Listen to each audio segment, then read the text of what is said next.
mission in the morning is to run wide-eyed towards the sun. And I can't explain why I feel this way. It's an urge I'm afraid can't be undone.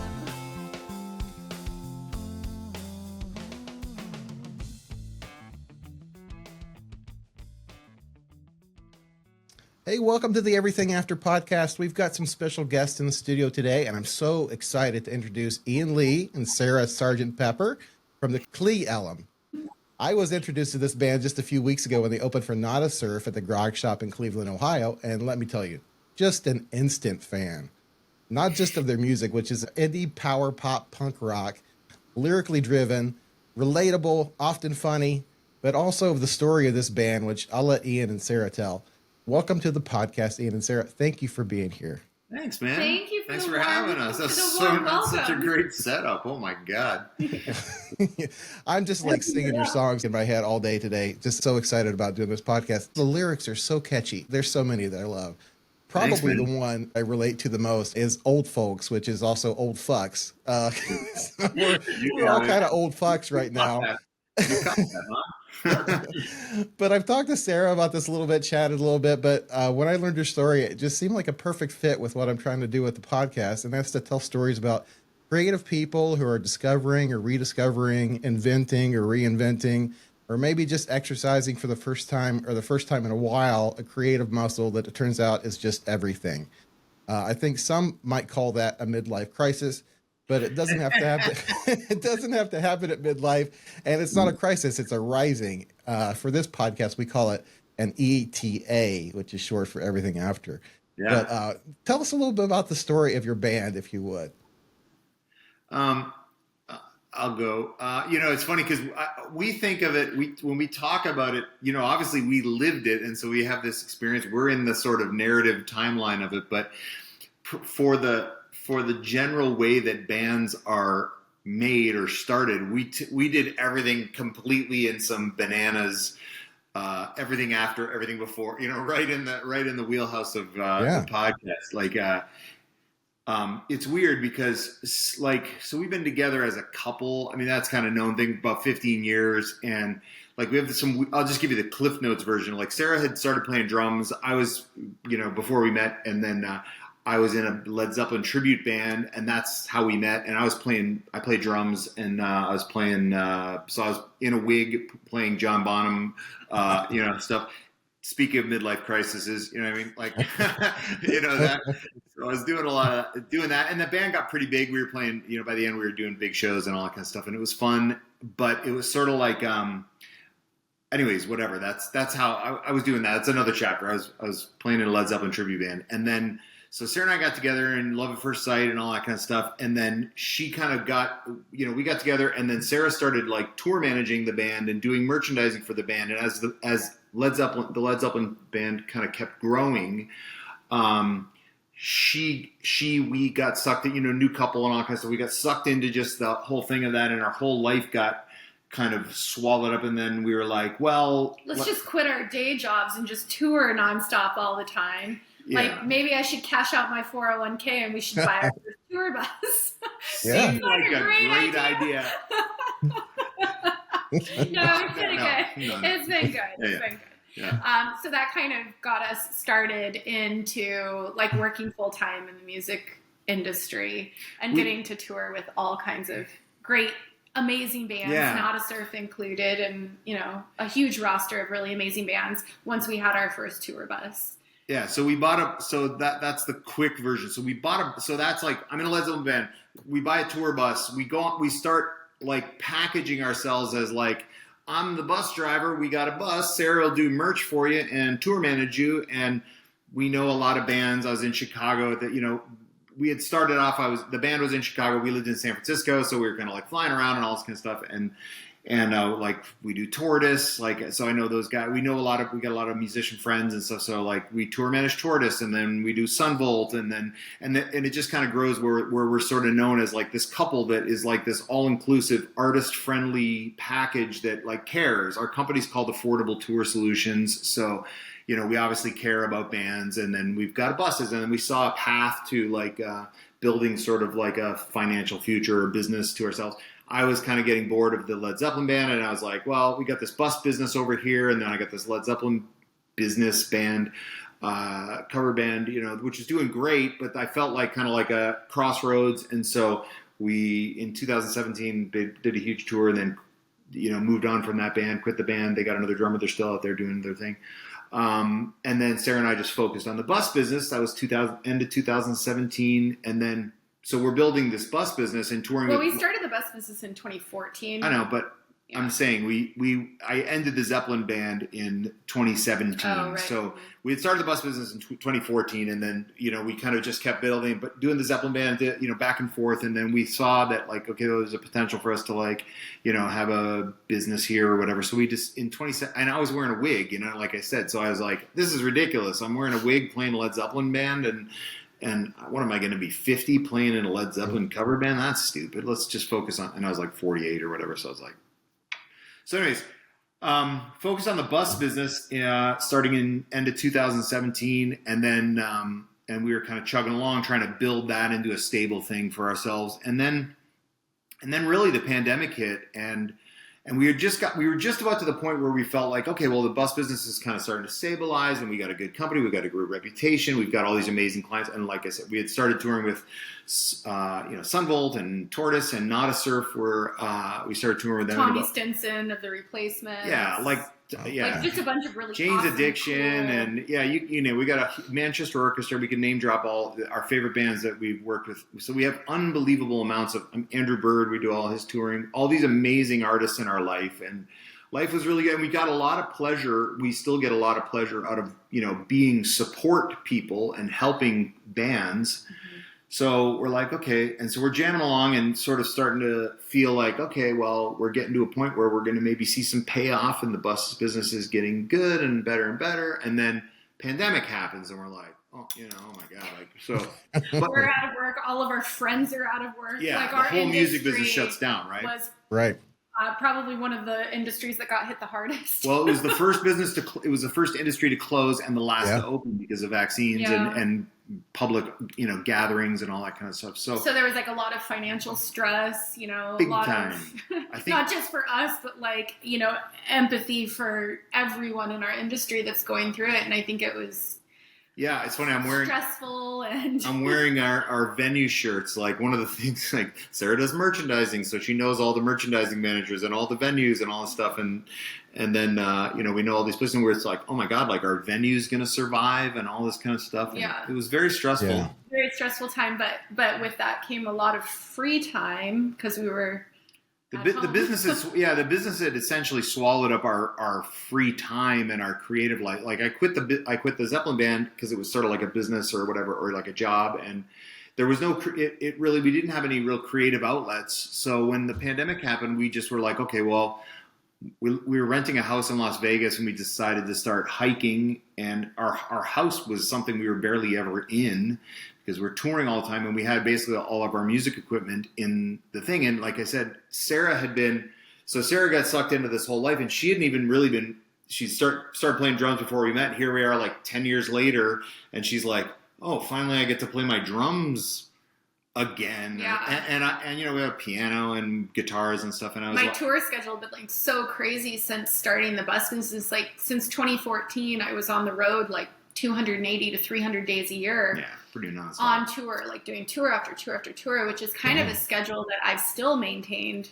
except for during the pandemic, which is when we had some free time. Yeah, and so there's a lot of these, a lot of people I think that we talked to since the pandemic's over, a lot of reevaluation, and kind of like, where's it all going? And we definitely had that, and we just decided, like, okay, well, let's, we did some creative things, like we did like vacations and help people move to like keep the buses going. Like, we basically put like an ad on Facebook, and that's how we financially survived the pandemic, by just doing these like random weird, barely like we just scraped by, like, and it was very rough, right? So, but for us, every day we'd kind of go for a hike, and then we'd kind of sit down and we'd start writing, and we just sort of like, because we literally just jumped into our life in that way, and it was kind of like, well, obviously I'm not going to play drums, and Sarah's going to play drums, and she had never been in a band, and I had never played guitar in a band or been a front man or a lead singer or anything like that. I played in lots of bands and all that kind of stuff. So it was kind of an interesting, like, I felt like we were equal, you know, like we were both sort of like new.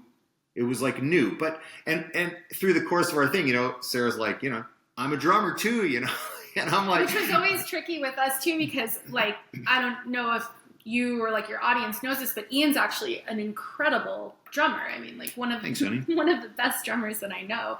And so that was always kind of interesting, you know, us talking about maybe doing something musically, but how does that work? Because he's the drummer, but I want to be a drummer. I always thought of myself like as a leader. You know, it's funny because I always never wanted to start a band, because I always thought, like, I just was like, I'm a drummer. I'm never going to start a band because I don't want to be a guitar. Hey, drummer, you know, can you play it like I play it? You know, like turn around and look into it. I didn't want to be that guy, because I've been a drummer and I've had lead singers tell me, all you lead singers that I've ever been in a band with that are watching this right now, this is for them. You know, so I was like, you know, I didn't want to be that, and now it's like double sensitive because it's the love of my life, and you know, like, so we're kind of like, so yeah, but it was good for me because I don't know if there's a joke. The last thing a drummer says before he gets kicked out of a band. Do you know that joke? No. Yeah, I got some songs. That's a drummer joke. So that's great. Anyway, so like so here I am like going, okay, well I can't play drums because Sarah's going to be the drummer, and we had a sort of a joke band or in our mind we were calling our band Shave in our mind because I would never shave or whatever, you know. We're like, oh, yeah, Shave. We're going to be all these. We're basically going to be like Gary Glitter meets Iggy Pop meets Joan Jett. That was like the total.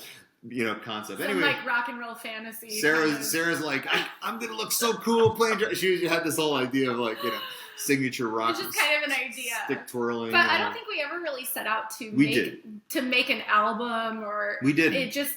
It just kind of happened organically. Like we made one song, and so that's kind of how it happened. We just started like, you know, we just were like, okay, let's.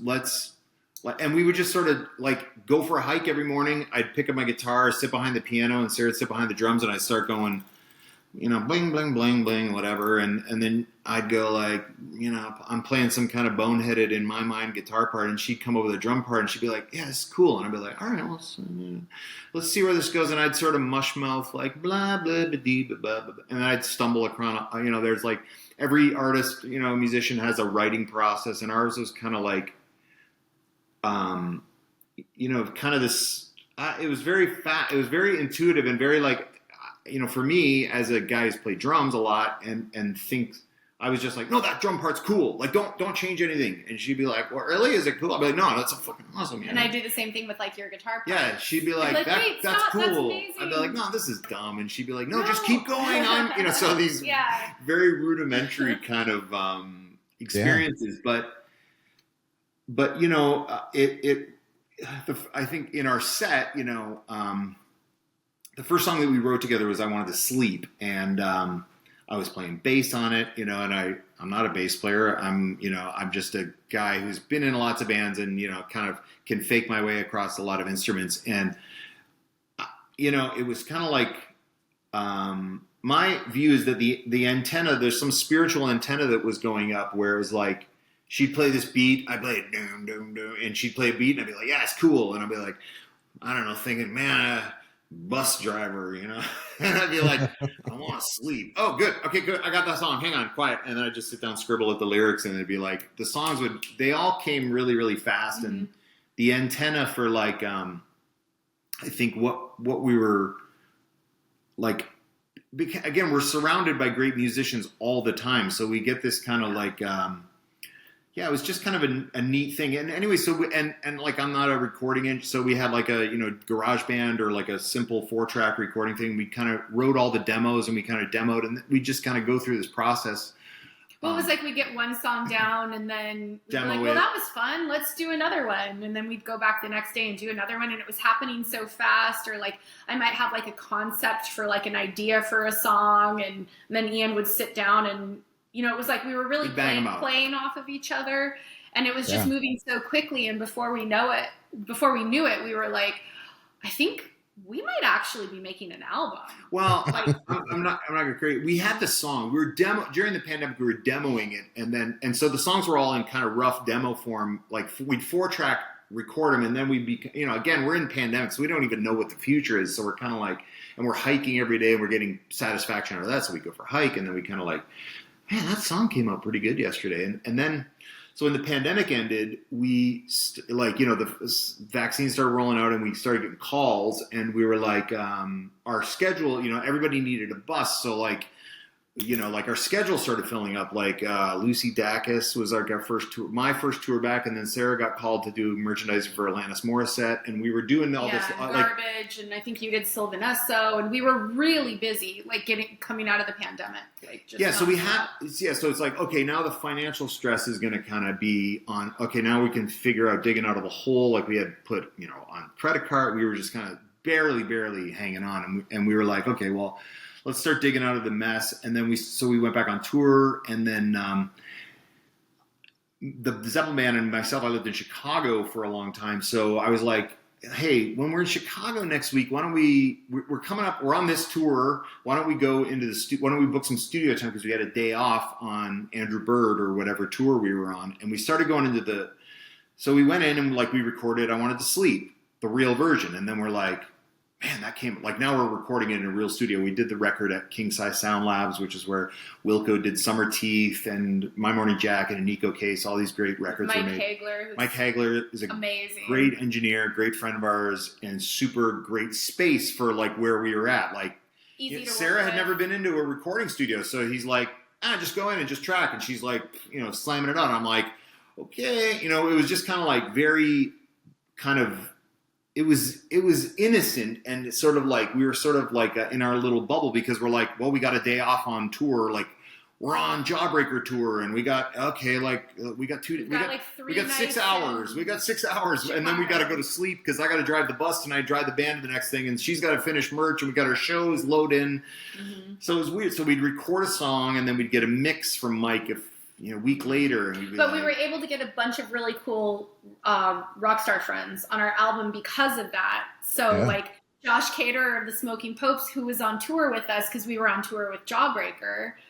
Well, he was around, so we're like, hey, hey, Josh Cater, you want to come down and be on our record? So our business was like our whole life, it was very interlocking, right? We had a song, and we were like, okay, that song's good, and then we had one song recorded, and then we're 4 months later we're on a different tour, and then we did 2 more songs because we had an extra day off on tour, and then 5 months later we did an extra 2 songs, and then kind of about halfway through the record of maybe in the first year or so of out of the pandemic, we started thinking these songs are really coming out really good, because we had them demoed, and we thought those are some pretty good songs, and then we're and we didn't have time to be a band. We weren't a local band where we're living in Vegas and playing in the local bar and doing every Monday night, hey, we got a new song we want you to hear. We didn't do any of that typical band stuff. We just went right from bus business, pandemic, to writing a bunch of songs to recording them in a great studio, and then as we kind of started filling up the thing, we were I think this is becoming a real band, and these songs are great. I think I've heard you describe it as doing it backwards, which I think is incredible. It's bananas, right? And it's not only backwards, but it's in the middle of being on tour. We had 2 days with Andrew Bird or something like that in Chicago, and then we were okay, well, we got 2 days, so that means we got to load in at 3:00, and the show starts at thing, and we have the next day we'll be in the same venue. So all these kind of logistical things that were kind of that is how touring is. We were working in these recording things, and Sarah and I were we had just been on tour for 5 months, so we'd rent a rehearsal studio the night before, and at 2:00 in the morning we'd go, okay, what song are we going to do tomorrow? And she'd be like, let's do I Am a Robot. I'd be like, okay, do you remember the drum parts? How did it go? How does this song go again? It was bananas. And some of the recordings on the record, we had only ever physically played maybe 3 or 4 times, and actually Hand Claps was written night before. Yeah, the night before. And the album, the version on the album, that's like my first time ever playing. That's that our first song. time playing it together. Ever. Wow. Yeah, it Wow. was so We finished. fast. We had the idea. We were kind of like, we had, I think, did we have one other song? I think the last two songs we did were Sleep and maybe Did I Get High or something. I don't remember the sequence that we recorded. Well, Sleep was the first. Or no, sorry, Hand Claps. But we were like, we had a session booked, and we were like, okay, let's record. I think the last song we recorded was Did I Get High, and then we did the last, but then we were like, so we had it booked to do one song, and then we were like, okay, well, let's get that Hand Claps. We had the idea for Hand Claps, and like, we need just like a song that's about like hand claps and tambourines, just like a Iggy. I had wanted to write a drum song like from the get-go. Forever. I was like, 15 years. I really want to do like one of those drum songs that's like, Iggy I Pop. Love Rock and Roll, or like, I Wanna Be We Your Will Dog. Rock You, Yeah, or like one of the just. There's some songs out there Drums that are only. about drums Almost too. drums only. Like Avett Brothers have Kick Drum Heart, and I just thought that was so cool. Just let's write a love letter to drums, with like a really catchy drum beat. So the idea of that was kicking around for a long time, which is why I think it was, we went in and we kind of had the concept. And we wrote the music. We literally went into a rehearsal at Superior Street Studios in Chicago. We went in at 3:00 in the afternoon, and Sarah came up with the drum beat and I came up with the guitar part. And then I was kind of like the chorus I had laying around for a bit. Like we'd talk about it, and then I'd be driving the tour bus through the night and I'd be going, all I need is some hand claps and tambourines. I had that kind of hooky idea. And then we had the music, and I was trying to write the lyrics. I couldn't figure it out. And then we're like, the morning of the song, we were sleeping. We parked the tour bus outside the studio, and I was sleeping in the studio, and I got up early, and I was like, okay, I got to figure out the words to this song. And I was just like, oh, I got it. And then all the words I wrote out in like 2 seconds. And then we went in the studio 45 minutes later, and then set up the drums, and she tracked them. And it's just This is full Guided by Voices. Guided by Voices are my favorite band of all time. And I love the simple A to B, no questions asked, just get in, get out kind of aesthetic. So I love that song, Hand Claps and Thanks, man. It ended up hearing it live too, and there's like an energy between you and Sarah on stage as well. And when you sing the lyric about just put the sticks in her hands, and you kind of there was a moment between you on stage, and it was just really just magical. I thought it was just incredible. So yeah. Thank you. It's really fun for us too. I mean, we're just having the best time up there. Honestly, like it's so much fun. You're my kind of people. You just, you do everything, and you have something that you've realized you have something in you, and you just want to do something, and you just do it. And I think that's just awesome. You're so, and the other thing, I mean, I was kind of digging before this interview a little bit, and I noticed too that, Ian, you do the music videos as well with this stop motion animation, which I think is really cool. You just have this really cool style about everything. Thanks, and, man. Thanks. And I was realizing it was hard. I was trying to figure out how to, because as someone who writes reviews, comparison is what we fall on all the time. And so I'm trying to figure out how to compare you to something. And I think it's difficult because you talk about all these musicians, these talented musicians that and that you tour with. And obviously you're picking up from all of them. You're picking up the best from all of them. And so it's just such a a blend of style and it's just hard to pinpoint, Ian. I think sometimes I was getting a bit of like an Aussie kind of quality to your voice with some of the lyrics. Aussie? Aussie? yeah. Aussie? I heard a couple things on the tour. I heard Elvis Costello and Joe Walsh. I was like, I get that a little bit too, but no, there's some Aussie quality to your voice, I think. But with a Foo Fighters kind of energy to it, though, just very upbeat. I want to say just one thing on that funny thing.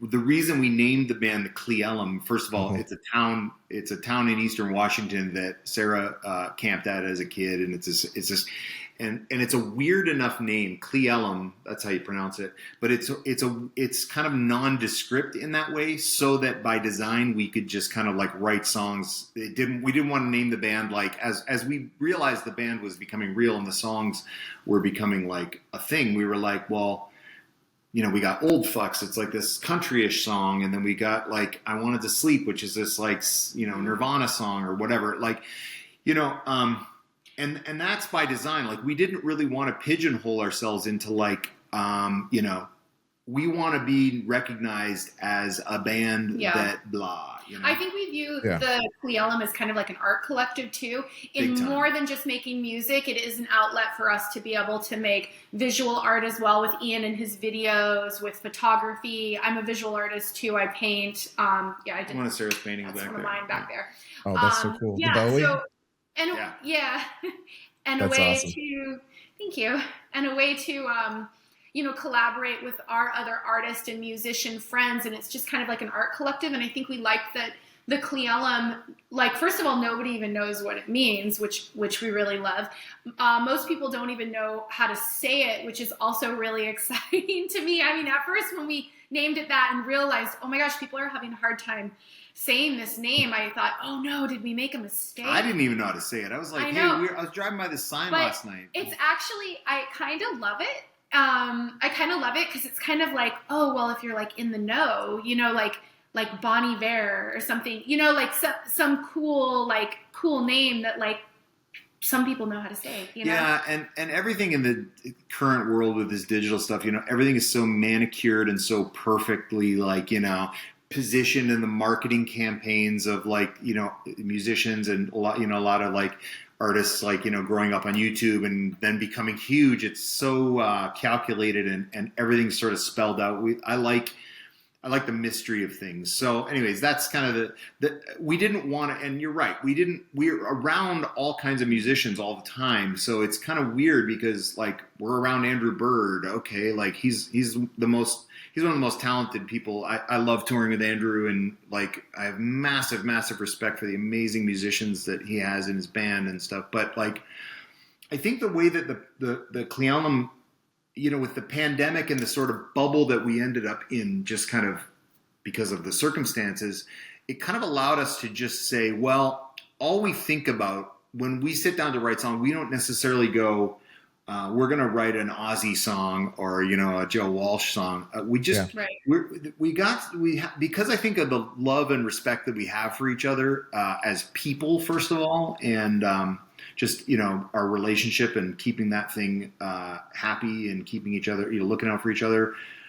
We've lived our, last 10 years of our life in a tour bus together. So we're like, we really have to, you can't be like, you forgot to put the toilet seat down. You know what I mean? It's like that touring like works out a lot of stuff. So the sensitivity that we have to have for each other, it's like, we don't go, okay, let's write a song that's like Guided by Voices or like the bands that we work with Nada Surf, we work with Sloan, we work with Sunvolt, probably by our client list in our bus business, you could kind of tell who our biggest musical influences are because we get to like go, I love Andrew Bird. Let's tour with him. Oh my God, I love Jay Farrar. Let's tour. We get to tour with Sunvolt. Blah blah blah. It's like all these awesome. Yeah. So how that rubs off on us, it's I don't know. Like I could name you 100 bands that I love, and you can name me 100 bands that I go, oh my God, that song's the best song. That I love. We're huge fans of music, and we love being able to be surrounded, Kevin Devine or Manchester Orchestra. We've seen all these people that then become like our family and our close friends. And when you tour, you like are living in this sort of bubble that like only touring guys know the secret of touring guys. It's like, it's very, very hard to describe that bubble. So I don't know. I don't know if that answers your question. No, absolutely. It does. I need to say that when I first saw your name, because I was, I'd put in to cover the show, and I saw that you were open for Nada Surf, and I first saw the name, and I thought, local band, because people refer to Cleveland as CLE all the time. That's right. And so you're playing in Cleveland, and I thought, a local band, and I looked you up, and I was like, they're not from Cleveland. That's interesting. Yeah, it's funny that you should mention that actually, because at merch that night, I got a ton of people that commented on that, like, "Oh, are you guys from Cleveland?" Because they'd see the name, you know, on the record or on the Sweet. T-shirts and Didn't stuff. even think of it. Yeah, and it hadn't occurred to me either. Sure. And then and so Funny. I had to keep explaining, you know, like, no, I'm from Seattle originally. It's a small town in We didn't even Eastern catch that. Washington, and you know, part of another reason why we chose that name too is because it is kind of like a little bit of a love letter to my Northwest roots that like nobody out of Washington State or the Pacific Northwest really even knows like what TheCleElum is. You know, it's a small town in Eastern Washington. So it's kind of like a little secret like love letter nod to my Northwest people also. But yeah, that was funny that But night. an accidental maybe. nod to Cleveland. Yeah. We made sure that we did not say hello Cleveland at our Cleveland show because we tour. We were at the Grog Shop all the time. Like the tours, Ben Queller was on one of our buses. He was there like 3 days before. Well, we were through there with Fred Armisen not that long ago. Right. Oh, yeah. We get to tour with all these cool people. So we have a real affinity and love for, you know, the venues too is a part, the people that run these venues are similar, like the entrepreneurial side of our life is like, we get to interact with, you know, it's hard to run a venue. It's hard to how do you get a great band in every night of the week and have sold out shows in this world? So yeah, there's a lot of like intersecting kind of, like, I actually think of the Grog Shop as Cleveland whenever I say it. You know, Doug Gillard from Guided by Voices used to be was in Not a Surf, and Doug's a good friend of ours, and Doug played on some stuff that I did in another band, and we just love Doug. So every time I'm in, I consider the Grog Shop the place that has a picture of Doug on the wall, you know. So every time I'm in there, I take a picture of Doug and I send it to Doug. I say, love you, Doug, miss you. You know, so there's like, you know, that kind of stuff, you know. That's awesome. I got to the show early, as I tend to do, way too early. I get there as doors open and stuff. And first thing I do is I find the merch table. I saw Sarah at the merch table, and I looked down and I saw a sign that said, "Merch Girl has a band." And I put two and two together, and I said, "Wait a minute, is this you?" And she was like, "Yeah." I was like, "Oh my gosh, how cool is that?" And then Ian, you had this sort of shtick on stage where you were taking your hat on and off and saying, "You recognize me?" But what I thought was so cool. Sarah puts up the like, "Be back soon" or "Be back in 30" or whatever. On the merch table, goes to get on stage. You go and get dressed up in it's just incredible jumpsuit, lyrics all over it, and you have this incredible style and energy on stage. And I wondered, how much of that do you put on for the stage? Like, how much of that stage personality is you, and how much of it is in putting on a performance, kind of becoming a character on stage? I feel like I have to deal with you every day. Yeah, and she so can't. I can say she can't speak. She can't speak to me. It's authentic, and that type of energy on stage is that's what she has to deal with. Good and bad is what I have to deal with all the time. Yeah, that's a really good question. You know, it's interesting because the one of the, like, again, in the backwards way that we've made the band. So like we had the record done and we're like, this is a great record. We have like celebrity, you know, our Matthew Cause and, you know, great people playing on the record. And we've had a lot of support. We know lots of managers, we know booking, we're super well connected in the music business. So, and that whole thing was traveling along. And then all of a sudden, like, okay, we're on tour opening for our friends Not a Surf, who've been supportive, like right out of the gate. You know, Sarah played them the songs when she was in Europe, and she's like, Ian and I are recording some songs. And they were like, what? Well, Ira heard it first. I played it for Ira, who's one of my all-time favorite drummers. And, you know, one of the best things about getting to tour with all of these amazing bands is I'm usually, when I watch, you know, these people on stage, I'm usually always like watching the drummer and studying the drummer. So like, you know, 15 years of, you know, working in the touring industry have been like the best music or drum lessons that I could have ever gotten, you know, because I'm getting to see all these just world-class musicians, you know, from like their vantage point. You know, most people get to watch a show from the crowd viewpoint. A lot of times, like if I'm not working merch, I get to watch them from side stage and see everything they're doing, which has been really helpful for me and like my playing. So, but the angle of the persona, like, you know, in all of this, it's like we have all these people that were around in the touring business and da da da da, but like, in the backwards way that we built the band, it's not like we played tons of shows before, it's not like we played as a local band. Like we live in Chattanooga. It's not like we played 100 shows for the last 3 years in Chattanooga. Like we got to basically make a record and then do a couple shows and then go on tour opening for Not a Surf. That's almost unheard of, like for a band. So we're very, very, very, very lucky in that. But with, so this is not taken away from, this piece of the story is not taken away from that. It's like we're very, very lucky that we have, obviously, I think it's obvious we're lucky and very, very grateful. But in that, like, we didn't go, okay, well, how are we going to present ourselves on stage? Like, we just were like, let's go on tour, and we know how to tour, so let's just jump on stage. So Sarah made all my costumes. Sarah was like, you can't just get up in your hoodie, like your venue, your auto bar, First Ave, 7th Street, and if you can't just get up in your local venue shirt and jeans and your bus driver clothes. So like she made a bunch of cool costumes or cool thing, like, and I was like, oh, so that was a creative, like Sarah was saying, it's like the art collective idea. We were just like, we had 4 weeks at home before the tour. So she's like, I'm going to make your costumes. I'm going to order you a bunch of these jumpsuits and and we'll just go, So we did that. And then it was like, going out on tour and getting up on stage. Like, I mean, I'll confess, like that's the first tour I've ever done where I've been a lead singer, a frontman. And actually the first show in Atlanta was the first show I've ever played bass. So when I think, the Cleveland show was like maybe the 12th show or something like that of the tour.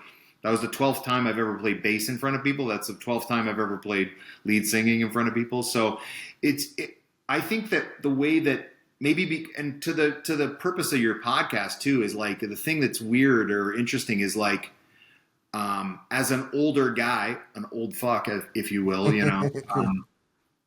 the only thing that we have, and maybe also like the amount of time we spend with great artists, the only thing I think that we have is authenticity. Like we don't have the time or the mental, like we have sort of, you can hear, we have a narrative and we have a story and all that kind of stuff. And people are like, this is a crazy story. And we're like, yeah, try living it. You know what I mean? Like, try living it, So yeah. we have, so the shtick about, bus driver, and I think that's good because it's like, for me anyways, it's like, I'm not interested in becoming like an egomaniac, rock star, arrogant, separate from the people. I think what music needs to do in the world is to connect people. And,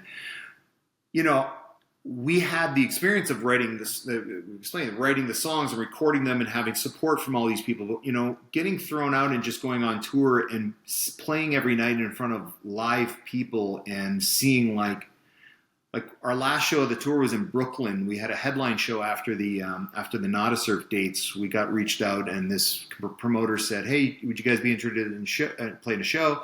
And we were like, well, we got the Not a Surf tour ends in Baltimore, and then we got to drop their gear off in Brooklyn. We're like, oh, yeah, well, we could do a Brooklyn show on this day. So we had a Brooklyn show the last day of the tour, and we got to be in front of Not a Surf fans who know Sarah as the merch girl, and they can see I'm not 16 years old. You know what I mean? So they're like, these are our Not a Surf kind of fans. These people. are our people. Yeah. So it was it was a nice. I mean, I think we were the perfect band to open for Not a Surf.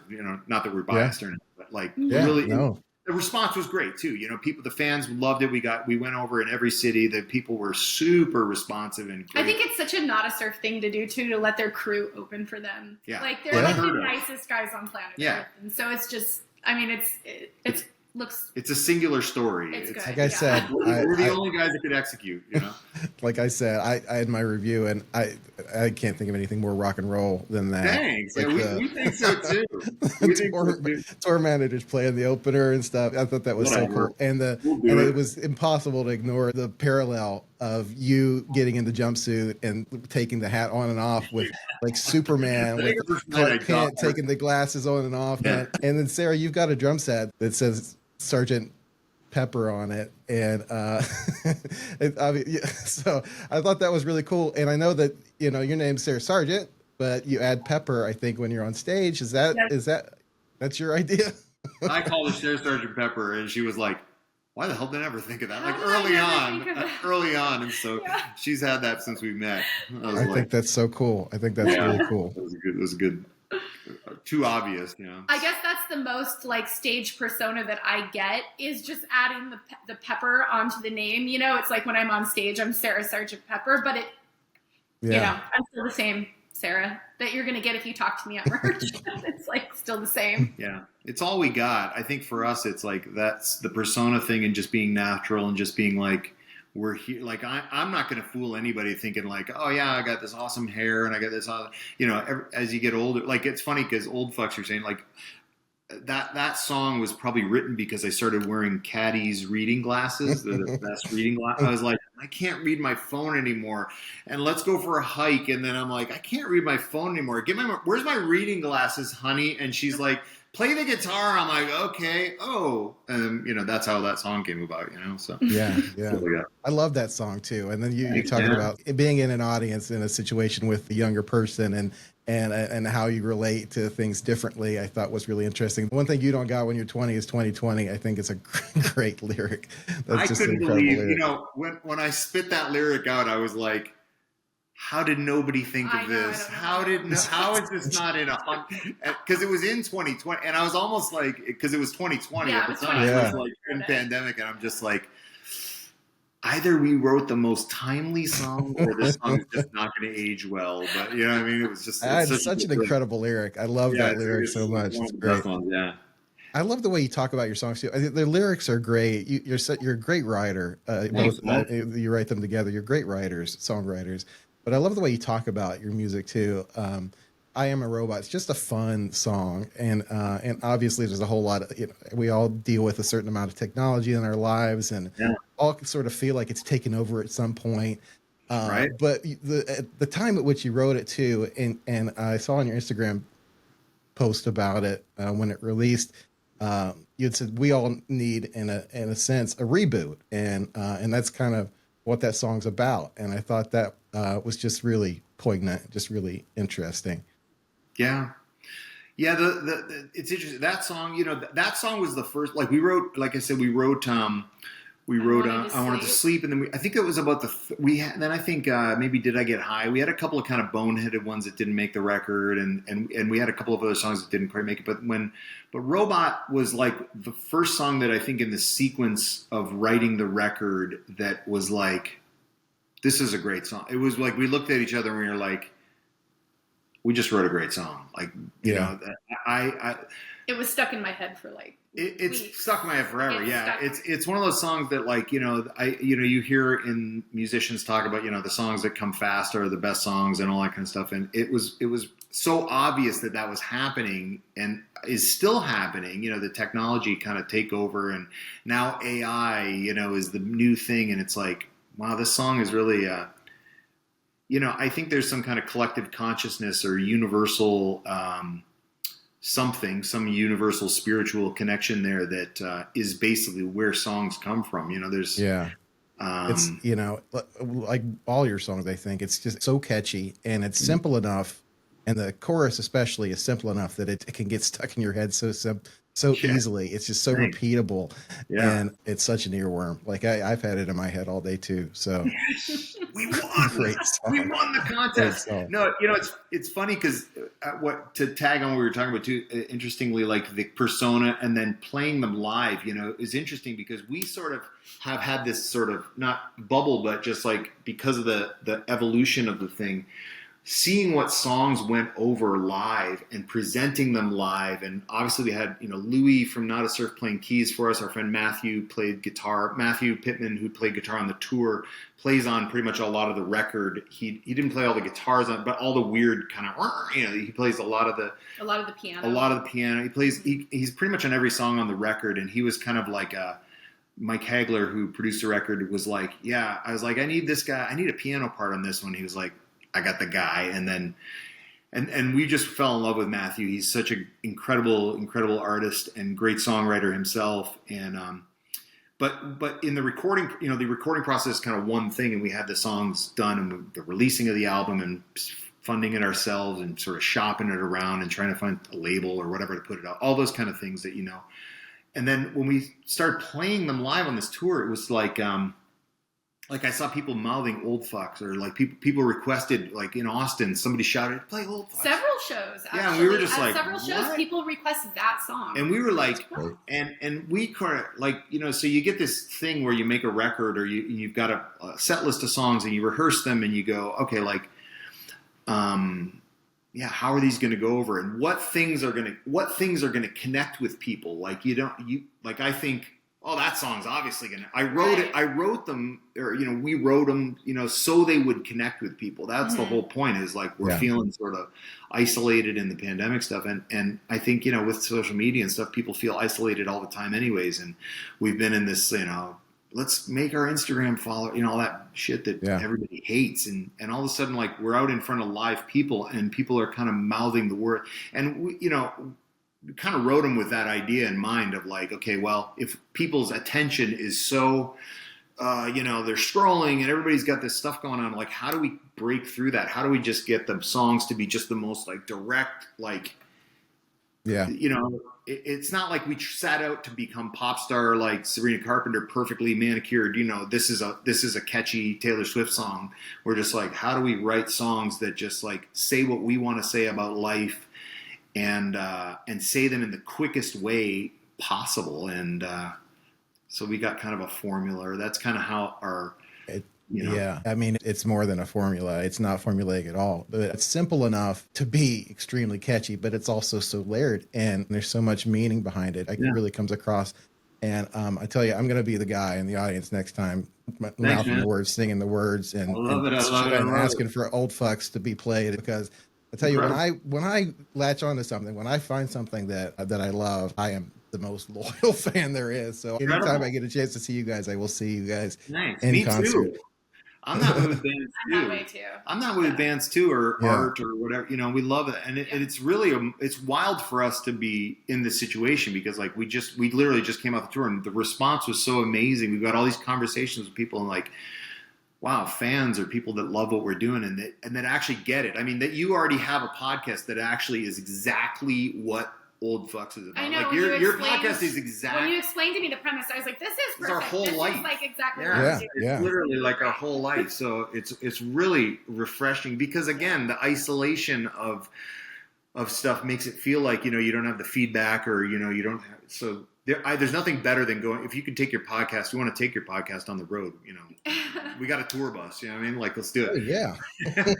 but like, that's connecting with people in live music it's really the thing that we've put our whole life into, and sustaining that and trying to make that with our bus business and stuff. And now we're on the opposite and another end of the spectrum, where it's like, okay, well, now we actually are going to be able to hopefully make our own songs sustain and put those across, and build a community and build fans, and deliver songs that mean things to people. It's really, it's like, it really does open up, Every.Thing.After, it really does open up a whole new kind of like, that's, since we've been done with the tour, we're just like, well, wow, what's next? We've got some other songs that we're going to start releasing. We got a handful of other singles that we're putting out, and all that kind of stuff. And so, well, I can honestly not think of a place that I'm happier than in a live show, a live concert. And so I feel like you two have built your life around it, and built maybe the best possible life by doing so. I just think it's incredible. Like, you can tour with creative people that you're inspired by, you can inspire others.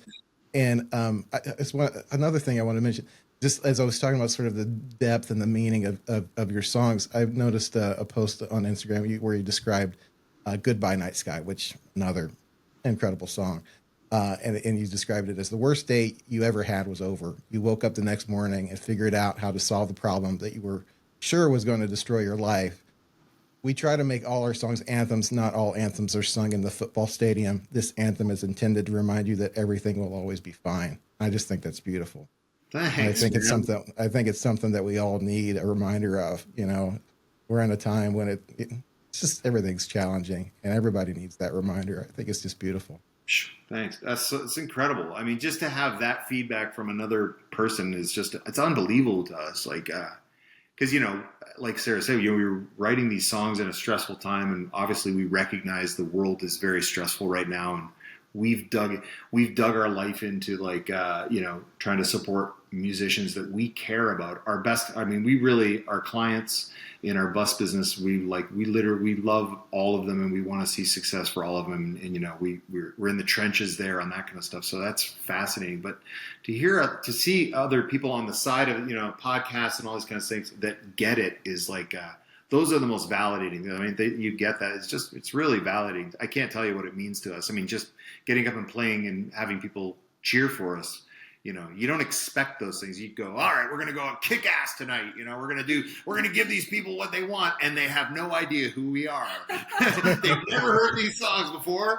Let's see if this shit sticks against the wall. So it's kind of like, you know, we get up there and we're just like, okay, hopefully our songs are boneheaded enough that by the second chorus, they'll, hey, that guy's mouthing the word. The first time I would see that, like, Goodbye Nights guy, I'd see people kind of, oh yeah, they're getting this. And it's just it's an unbelievable. I think I Wanted to Sleep too. A lot of people will sing that on the second pass through. It's like they've already got it. Yeah. Which is awesome. Yeah. And everything I want to say about life is embedded in those songs. The lyrics are all completely like, I don't think I could write a song that doesn't have, you know, what my worldview is in it. You know, I don't know if I can. I haven't. You know, a lot of people write character. You know, there's a song. You know, Lovely Rita Meet a Maid or whatever. You know, like there's these songs about, you know, characters. I don't know if I can do that kind of stuff.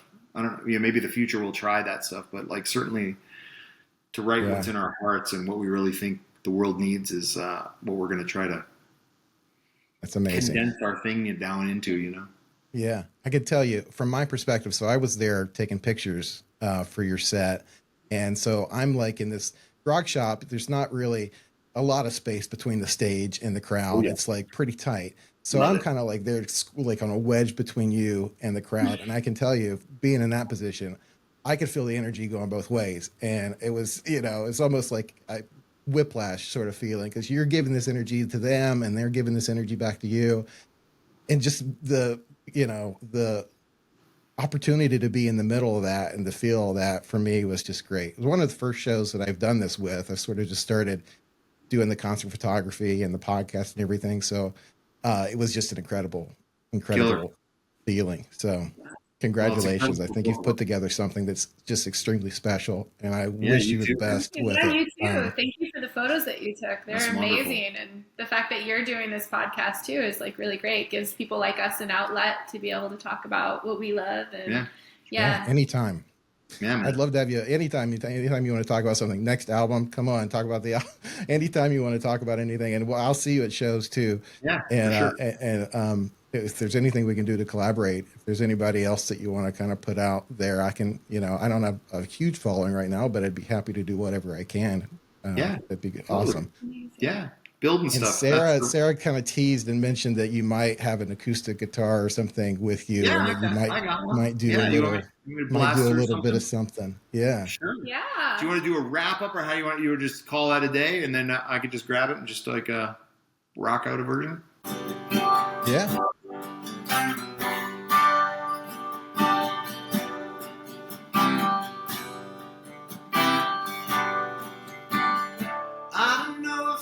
Jaded, or if I just faded. Never thought that it would happen. Guess it just happens. Always thought that I would notice, but there was no notice. You better listen up, 'cause the world's all around. Better loosen up, 'cause the world keeps spinning round. Better listen up.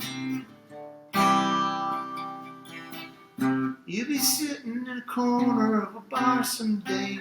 Some kind of 20-something gonna sit down next to you and say, life is perfect, life is just a gift. And if you listen carefully, you can almost taste it. Life is perfect, life is just a gift. We just need some reminders from someone who hasn't faced it yet. 'Cause one thing you ain't got when you're 20 is 2020. Oh, fucks like me, we got nothing to say, except for kids these days.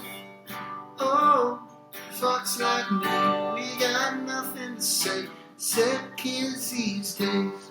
I don't know if I was jaded or if I just faded.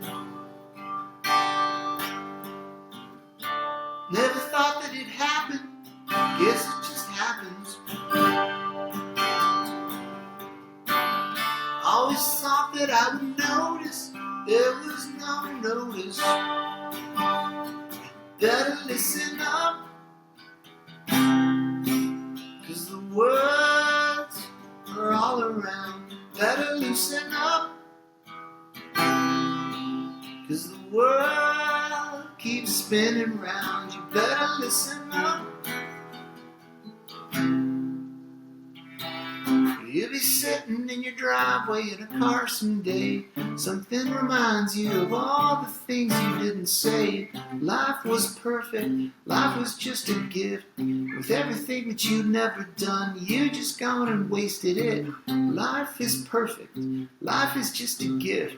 We just need some reminders from someone who hasn't faced it yet. With 20/20 vision, you could step back to the past.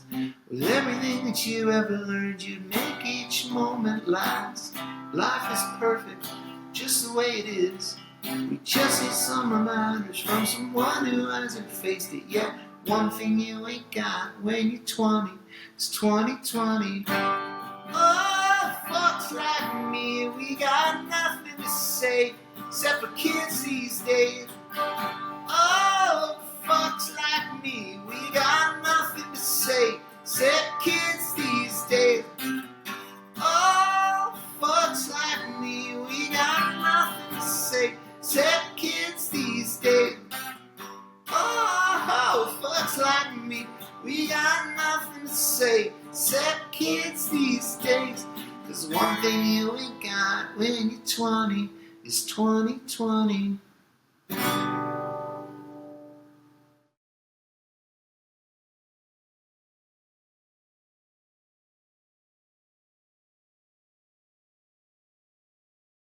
I'm Sarah Sargent Pepper from TheCleElum, and my ETA is I'm a professional drummer. It happened. It got manifested. Yeah. Hey, I'm Ian Lee from TheCleElum. My ETA is I write songs, and I write them for you, the people. All we got is each other. Dig our songs, because they're for you. They're not for me. They're for you.